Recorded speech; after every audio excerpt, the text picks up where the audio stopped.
Welcome to the Drive Network. I am your boy, Big Bucks. If you're tuning in for the first time, the Drive Network is a show that's driven to inspire you through what the good people around you drive and do for a living. I'm not alone today. I'm with my boy, Dylan. Dylan, how are you, brother? I'm well, thanks on yourself, man. Good, man. Good, man. Thank you so much for joining us.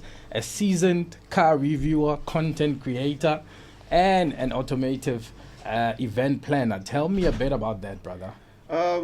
Which part? All of it? Or just All of it. Just ring me in because I'm sitting here trying to think, what does it really entail to be a car reviewer, a content creator, an automotive event planner? What does that even mean? Actually, I just said those three categories just to give you an idea because there's a lot I do. Yeah.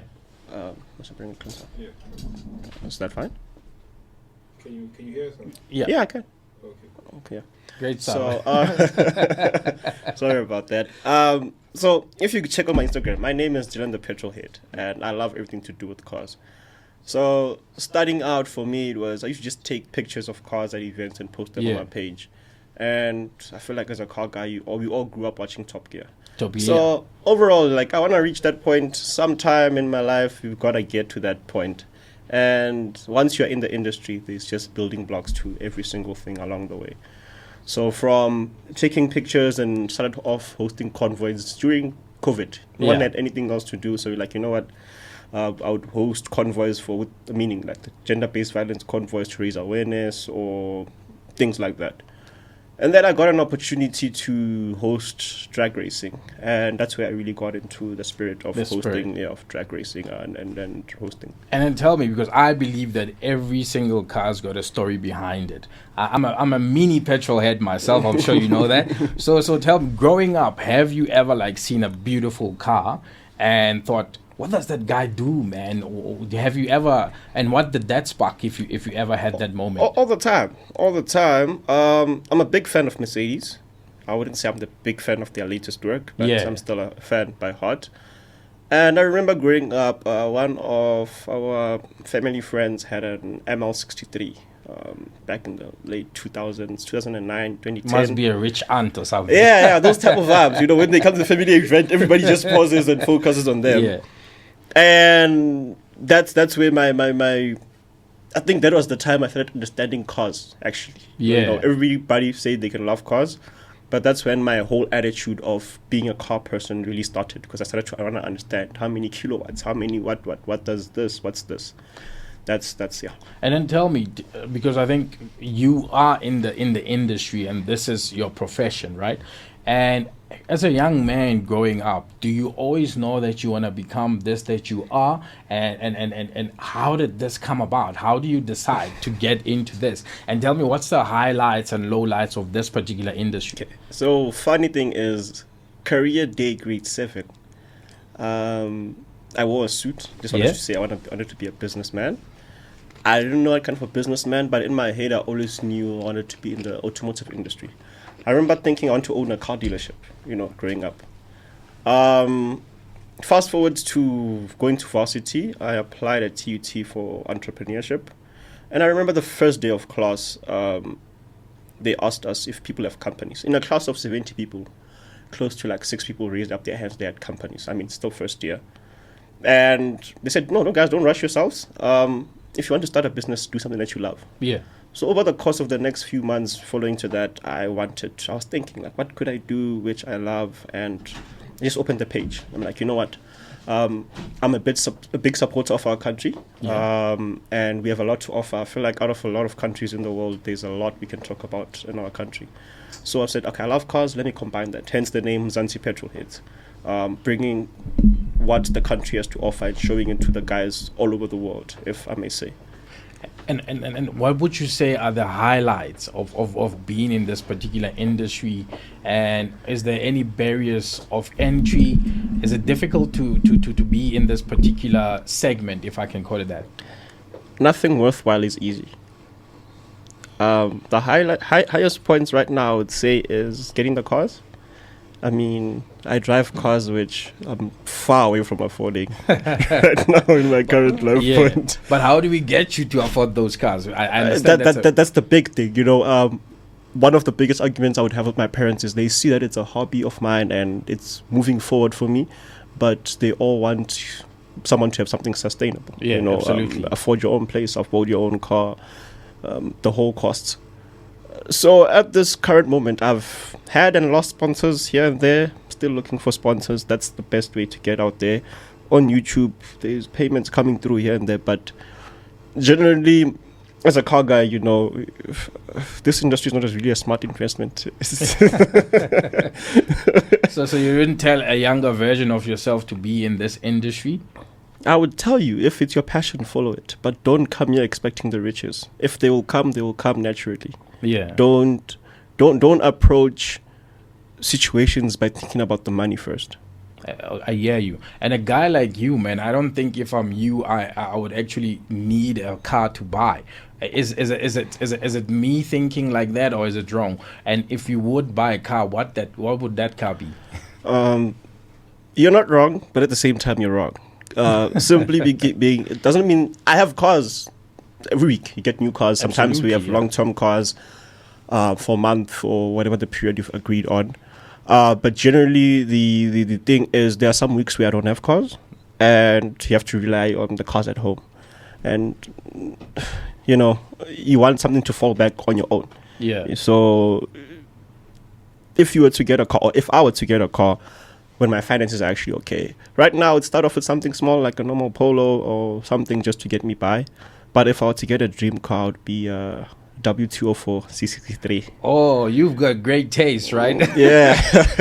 and look, I searched you, I looked you up, and I even determined which favorite car you'd be looking at, right? So I did my research. I looked at the 2015 Mercedes-Benz C-Class C63 AMG, but I didn't just look at any other AMG. I looked at the Legacy Edition, right? And I went out. I found one for about 1.4 million. And I thought, let's talk around the cost of having this car. If you finance this directly at about maybe 13.75 interest rate, 72 months, no balloon, no residual payment, maybe a deposit of about 142,000, you will be, Dylan, paying around 26,300. And then obviously the interest rate is determined by your profile. You obviously need to think about insurance on that car. Obviously need to think about fuel and warranty. And warranty for the, look, there wouldn't be warranty, but you'd buy one. But yeah, so that's my gauging expensive taste. But maybe moving away a bit from the car, right? Where does Dylan grow up? And what's the family setup like? Where does Dylan grow up? So, I don't want to call myself a mama's boy, but maybe you are. But my mom raised me and grew up in Secunda, and then from Secunda moved to Pretoria, and that's when I've been since grade 2. Pretoria is where I represent Pretoria now. I'm a full Pitori boy. Yeah. But yeah, let me just say Pretoria. That's like. But growing up, how's the family set up like? Sorry. And do you still think you can get out of Secunda, come to Pretoria, dominate the industry from a car review perspective like you're doing? So growing up, I'm Venda. So we are from So we are from a small town called Fananani, which is near Ilim in Venda, if I can call it that. And my grandfather, may God rest his soul, he was a big entrepreneur. In those small villages, you have that tuck shop or whatever, and farms and whatever. So unfortunately, by the time we were born, he was not alive. But you could see the legacy he left for us. And my grandmother held out for us. It was that thing of, you're raised in a house full of women. Excuse me. Yeah. My grandmother does not have sons, so I'm raised by a woman. And they just have cousins and all that. So it's just the thing of, we want to retain or bring back the status our grandfather left. So I was just determined to be successful in anything that I do. So Secunda and all that is through my mother's jobs. I even lived in La Palale for a while. Yeah. And that's the place I can say that actually built me, if I may say so. Because I grew up in Pretoria. Pretoria is quite a big place. And unless you're a big shot, you know your place. But for someone like me who's I'm not an introvert, I'm just someone who's outgoing. Yeah. But I grew up maybe being called nerdy because I was just that person that have different tastes to what everyone else has. From having that and moving to a place like Lepala, which is a small town, you feel like you're a big shot from the big town, and you come in that place and you find your ego, you find your confidence, if I may put it that way. And when I got to varsity first year, that's what actually made me to be the confident person that I became, to start whatever I want to start, to know what I really want to do and see direction in the life that I actually believe I deserve. Yeah. And then to tell me, if you know now what you know, what do you tell a younger version of Dylan? What do you tell him? How do you inspire a younger version of Dylan? Or anybody that's watching that's actually trying to do something, maybe moving from Secunda, Lepalale, Pretoria, to say, how do you come and play with the big boys? Because essentially, in the car industry, you are playing with the big boys. Yeah. Right? So somebody who's from Secunda has no information. How do you get information about this, and how do you tell a younger version of yourself knowing what you know? Telling a younger version of myself, as much as there's so many mistakes I've made, I wouldn't want to change any of them. I've told myself I was supposed to get my success. I'm still young, at a earlier age, because I've been a go-getter from a young age. But growing up and maturing just tells me that I was simply not ready for whatever I was supposed to get. I thought I deserved at that specific time. So for a younger version of me is go through life with its trials and tribulations. Don't set your goals very low. Have high expectations. Not all of them are going to come through, but bit by bit things are going to make sense. If I may say, I did not think I would be reviewing cars. Yeah. I thought about it, but it was just such a complex thing to get into where I did not envision it into my 5-year plan, if I may say so. But when you put yourself in a position of opportunities, everything else around your circle may approach you. So if you're a car lover and you feel like you want to be into this industry and whatever, start somewhere. The biggest thing is to start. Open that Instagram page.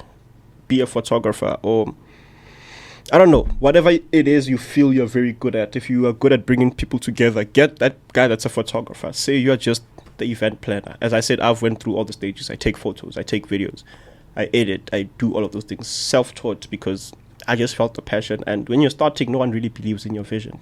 I remember also at home, they never really believed in my vision of me wanting to do these things. Up until one day I attended a convoy, and I told my brother I'm going to a convoy. He's like, and we passed him on the highway. He's like, yo, is that you in that convoy? I'm like, yeah, man. From that day, they actually saw, like, he's actually onto something. Yeah. But biggest things, people won't believe what you're saying. I always wanted to be also a racing driver. I remember I once told an uncle of mine, like, you know, when you're driving home and he's asking you, like, how's school? How's everything going? And I confided him, like, no, man, hopefully in the future I can race cars, you know. Doesn't have to be F1, but, you know, Kyalami, there's a lot of circuits you can do things.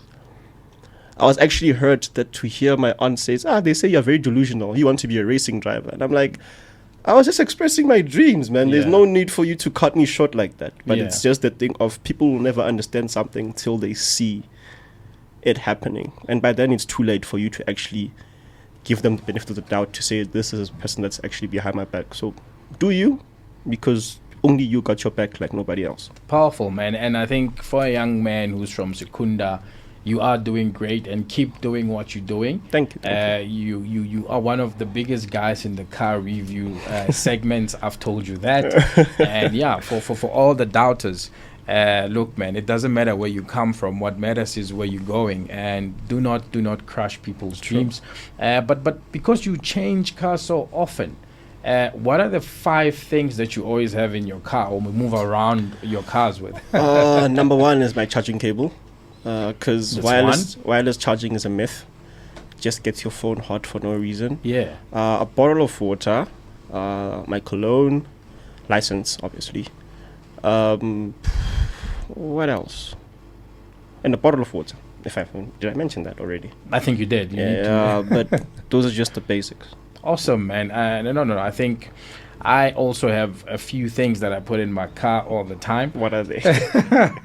I'd have my charger. I'd have my, what do you call this? This fleece remover. Okay. I'd have my cologne.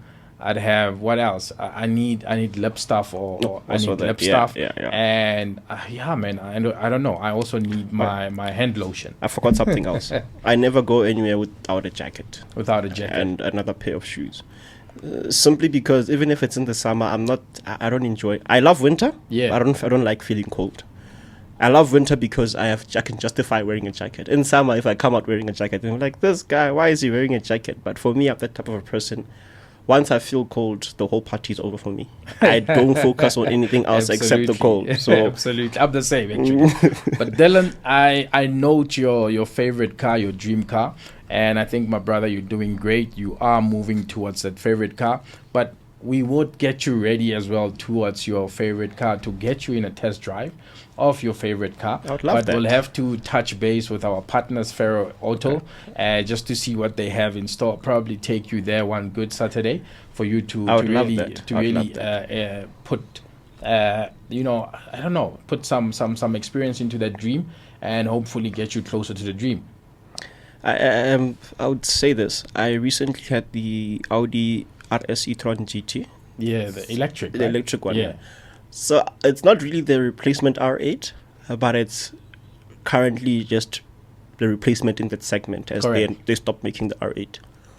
And during my test week of that car, I must say it made me realize a lot of things. Firstly, I'm not really ready for a supercar. Why not? I understand why guys drive them on Sunday. Yeah, it's not a Sunday, daily car. Yeah, it's a Sunday ride. It's you start understanding why. You just think, if I had a Ferrari, man, I would daily it every day. But no, you can't. It doesn't work like that way. That one is an electric car. Didn't notice much. Last week I had the Raptor, and it's a very, very, very awesome car. Fuel. It's fuel I'm heavy. I'm coming to that. That's my heavy. point. I don't see why I should buy that car, but I love the bike itself. So if you my review just dropped yesterday on YouTube. Just check out my page, Mzansi Petrol Heads. Will do. Just checked out the Raptor review. I just said everything. I'm like, look, this is the best bike you could ever buy. Advised you just get an extra tank, simply because if you afford that car, you're not complaining about the price of fuel. Not really. Biggest argument on that You'll car is... You'll be surprised, Dylan. No. I'm just putting it out there. I mean, like, obviously you won't be down to your last dollar. Okay, let me just put it this way. If you own that car, that's not the only car you own. Yeah. So if you're looking to save fuel on that day, you can park that car. But generally, besides the fuel consumption on that vehicle, the tank is too small. So you won't be complaining much about the price of fuel, but the amount of times you stop. Yeah, you fill up a lot. Yes. I don't think it's a car that you can take to Cape Town and you won't stop every fuel station. That will be annoying. And at the same time, it's a very tempting car. Definitely. Believe me, it's a very tempting. I had it for a week. I spent close to 4,000 or more on fuel in 1 week, and I was driving it like a hooligan. I'm not even apologetic about it because it was leaving soon. So it's not my daily car. It's just something I have for the week to enjoy. But then you start noticing with all these cars I get that owning a vehicle is not as easy as people make it seem. Yeah. You focus a lot on the pricing, the affordability of a vehicle, the installments and all that. And in my reviews, I choose not to really include those things. I just tell you the cost price of the vehicle because I feel like a lot of reviewers talk about those things.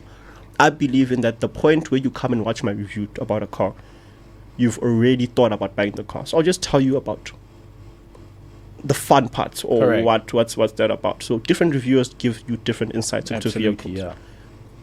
So that's when I started noticing that I'm not ready. I need a lot of money to be the person I really want to be. Yeah. I need a whole lot of money. So that's one thing which, as you were talking about the edition 63 you were talking about. It's a car from 2015 and it's costing 1.4 million. But there's a special one. That's a legacy. Exactly. So if you're looking for anything close to that to entry, I think you're looking at about 500K, but still a lot of money for a 2015 car, right? I would say it's still a lot of money, but at the same time, we come into the point of, as a person who's in all sorts of industry positions in the car industry, whether may it be legal or not legal, don't come for me for that. I've seen how sports cars are driven. Yeah. So you don't want to own an old one. At this point, it's our dream cars. Yeah. So you really want them. Unfortunately, the time they were released, we were not the target market. Now the task is hunting down a good one, and obviously by the time, who's it? Is it Kanye West or Jay-Z that once said, if you can't buy something twice, then you can't afford it. Yeah. So by the time I say I'm buying that 63, I must be able to say, you know what, if they want a new engine from the start, as soon as the car comes back, make sure everything is on point. I've researched a lot on the car, common problems and everything, and those are things that are to be expected. So when you're buying an old car, you're just buying a heartbreak, which you love more.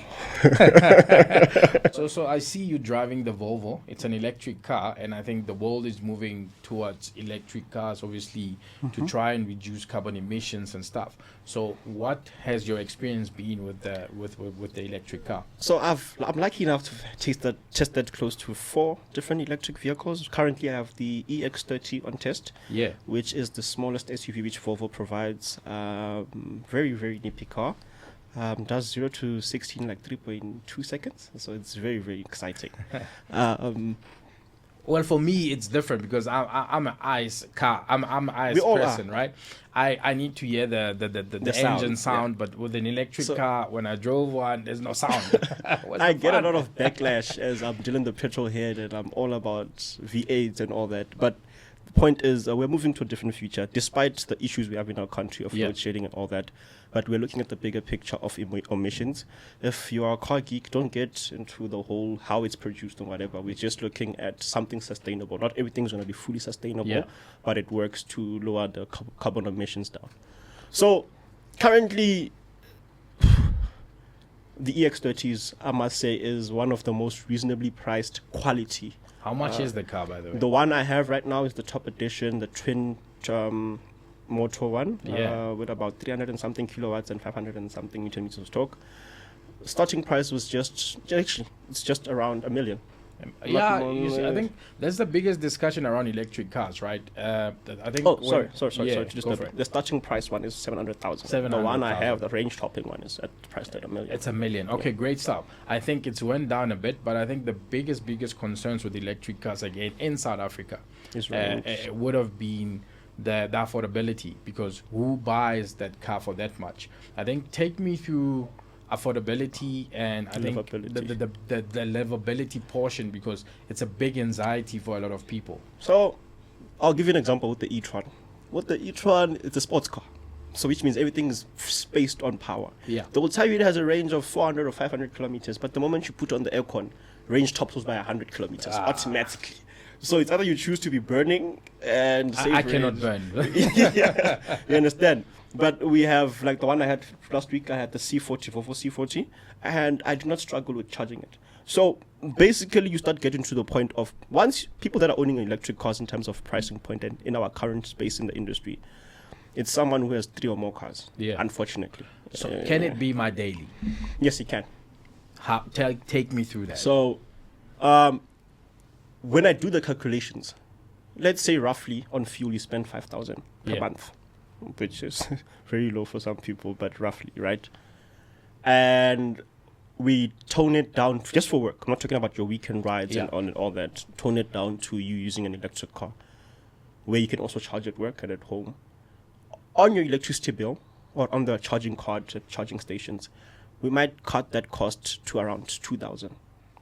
Yeah, because I think I've read somewhere and I've noted I think the charging is a bit cheaper than fuel, right? Maybe the e-tron, you charge it for around 200 rands? No. So with the e-tron, it's a very controversial thing, right? Yeah. When the car came, the people from Audi had not yet prepared the charging card for me where they load money for it. Unlike with the ICE vehicles where you see they bring it the full tank and you see yourself, with the electric vehicles, they actually give you a card which is fully loaded, so you can just play around with it. And I have a friend who actually has electric cars and he borrowed me his card. And it's like, which car are you driving? I'm like, the e-tron. Is like, send me 600 and load it. I'm like, maybe he's trying to scam me. I'm like, I'm sending you 300. First day of the car, I was abusing the car, just giving everyone lifts, showing them the torque the car has and everything. And the car was, I think, at like 20%. 20%, I went to Irene Village Mall to charge with a nice fast charger there. And the 300 depleted at 85%. Wow. So it's not as cheap as it's made out to be. Is that what you're saying? So it depends on this charging station.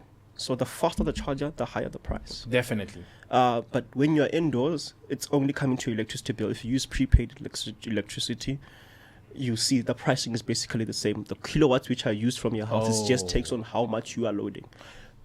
And I think one thing that I think I would appreciate more about electric vehicles is something that it brings back the old way of traveling. If you're taking it on a long distance journey, you definitely have, look, the N3 is pumped with these chargers, right? Yes. You definitely have to pause and wait for your charge. And normally, if it's a slow charge, I think the traditional way of traveling, you would sit down and eat, and have a smoke break, have coffee. Safety-wise, that's great. But have you taken it on a... So, with the C40, I went to Rustenburg. It's quick in and out. The car lasted. I went to Mall of Africa, charged fast. This Friday, a friend of mine has a gig in Newcastle, and I'm like, no, let's take it down for a drive. It's about 360 kilometers away, and looking at the route, it's very funny because it picks the route for me with the chargers. Charging ports, yeah. And researching in Newcastle, there's not really many charging stations. So I had to call BMW Newcastle, and I shout out to them. They allowed me to come charge my vehicle there. All the dealerships allow you to charge there. Yeah. But basically, it shows you the route plan of there's a charging station here and here. If you're actually in a hurry, you can stop here for 17 minutes, charge, which is your break, as you were saying it. And there's another station maybe in 100 kilometers where you can stop again for 17 or 20 minutes and charge. You'll get there while the car is on 10%. So luckily, I'm not in a rush. I'm going to leave for Mall of Africa, fastest charging station in Africa. Then get to the second one, which they said I must get to, and maybe wait an hour instead of the 17 minutes so that I can just drive straight. And the funny thing about electric cars is that the range actually depends on a lot of things. Number one, your drivability, especially, like power cars. Like if you're driving, you're heavy-footed, like me sometimes. I'm easy. Your range goes down, but also the weather plays a huge part. Yeah. If it's warm, your range decreases. If it's cold, the batteries are still cool. There's no need for a lot of air cooling. But basically, on the day-to-day livability of the cars, if you're going to work, if you live in Pretoria and coming to Sandton, I bet you won't regret having an electric car. Oh no, that's great, man. I think do vlog your trip. It's gonna be live and soon. let's see for us that want to maybe swing that way. Let's look at that and let's learn from that. No, sure, do, because either way, guys, we're going there. Yeah. Unlike Europe, where their regulations are actually getting tighter and tighter, we still haven't reached that point of where we talk about these things that much, because also the price is also a huge thing. But it's coming in bit by bit, and as a petrol head, kill me if you want to kill me. I'm a fan of... I'm about to kill you. I love my V8s. As I said, my dream car is still my dream car, but I won't daily a V8 where I'm consuming 20 liters per 100 kilometers. Yeah. Hey, come No, on, you can't. guy. Yeah. It doesn't make sense. It's fun, but one thing about these vehicles, today when you told me to come, I'm like, oh, cool. I'm not paying. I can just whiz through traffic and get there without worrying about petrol. So come on. Awesome. I thank that electric vehicle that you managed to pull through. But Dylan, thank you ever so much, my brother, for joining us today. It's my pleasure. Like I said, let's look at trying to get you into your dream car. And thank you for making time. Your boy, Big Bucks. Peace. We out. Thank you. This is Bogart Radio.